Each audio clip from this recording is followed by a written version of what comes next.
नमस्कार, बीकेबी न्यूजच्या सुपरफास्ट बातम्यात आपलं स्वागत।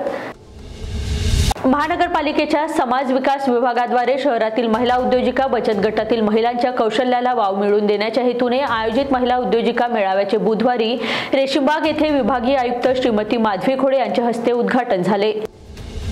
शहरातील तरुणीला चंद्रपूरच्या एका तरुणाने इंस्टाग्रामवर फॉलो केले। तरुणाने तिला प्रेमाच्या जाळ्यात ओढले, लग्नाचे आमिष दाखवले, तिचे सलग 1 वर्ष लैंगिक शोषण केले, लग्नासाठी दबाव टाकताच त्याने तरुणीपासून दुरावा केला। ही घटना प्रतापनगर पोलीस ठाण्याअंतर्गत घडली। पोलिसांनी तरुणीच्या तक्रारीवरून आरोपी वैभव नथू गजवे 28 वर्ष प्रतापनगर याला अटक केली आहे। मार्चच्या पहिल्याच आठवड्यात विदर्भातच नाही तर महाराष्ट्रात तापमानाने उसळी घेतली आहे, त्यामुळे हवामान खात्याचेही कान टवकारले आहेत। बदलत्या वातावरणानुसार यंदाचा उन्हाळा अधिक तापमानदायक ठरण्याचा व मार्च ते मे या आठवड्यात नेहमीपेक्षा अधिक दिवस उष्ण लाटांचा सामना करावा लागण्याचा इशारा वेधशाळेने दिलेला आहे।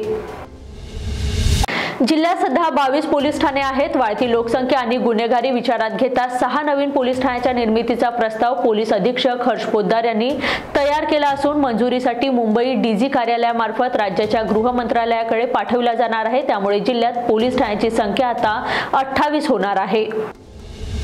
आंतरराष्ट्रीय स्तरावरील घडामोडींमुळे देशांतर्गत सोन्याच्या भावात निरंतर वाढ होत आहे। नागपूर सराफा बाजारात 10 ग्रॅम शुद्ध सोन्याचे भाव 1200 रुपये आणि प्रति किलो चांदी 1000 रुपयांनी वाढली आहे।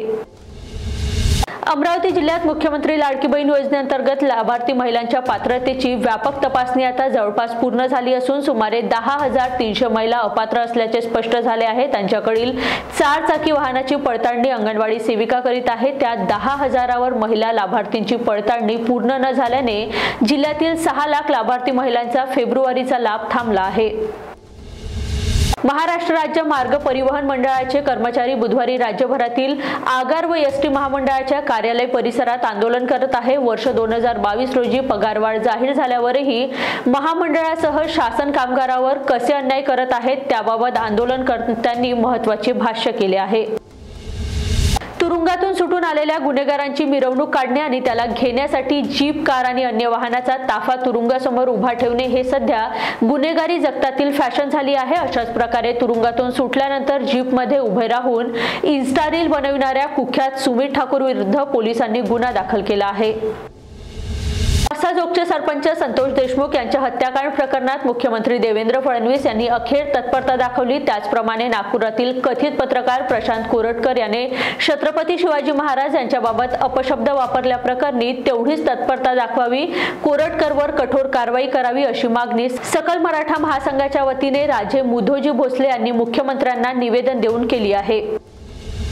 वर्दळ असलेल्या भानेगाव टी पॉइंट पारशिवनी मार्गावरील एटीएम सेंटरमध्ये 3 चोरटे आलेत आणि चक्क एटीएम मशीन घेऊन पळ काढण्याची घटना आज सकाळच्या सुमारास 5 वाजता उघडकीस आली।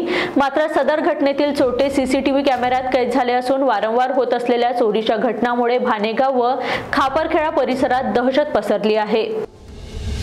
तुर्तास इथेच थांबूया। बघत रहा बीकेबी न्यूज। नमस्कार।